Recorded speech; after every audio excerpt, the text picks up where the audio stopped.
Buat apa Indonesia jadi anggota?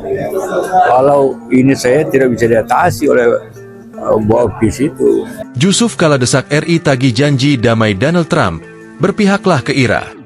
Wakil Presiden ke-10 dan ke-12 RI, Jusuf Kala, JK, melontarkan kritik keras terhadap posisi diplomasi Indonesia di tengah membara dunia peperangan antara Iran melawan aliansi Amerika Serikat Israel.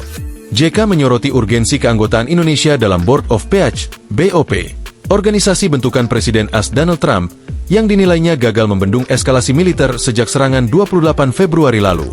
Sebagai tokoh yang kenyang pengalaman dalam mediasi konflik, JK menegaskan Indonesia memiliki posisi tawar untuk mendesak BOP agar segera bertindak sesuai namanya, Dewan Perdamaian. Ia mendorong pemerintah agar tidak segan-segan menagih tanggung jawab Donald Trump sebagai pimpinan organisasi tersebut. Indonesia anggota daripada Board of Peace untuk perdamaian di bawah Trump. Jadi harus ditagih atau dibutuhkan Trump agar memanfaatkan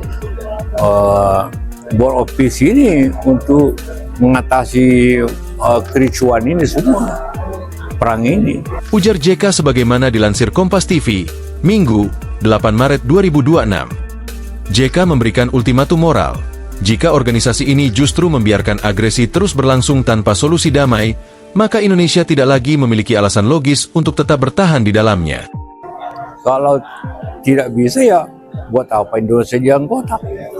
Kalau ini saya tidak bisa diatasi oleh BOPIS itu. Tegasnya.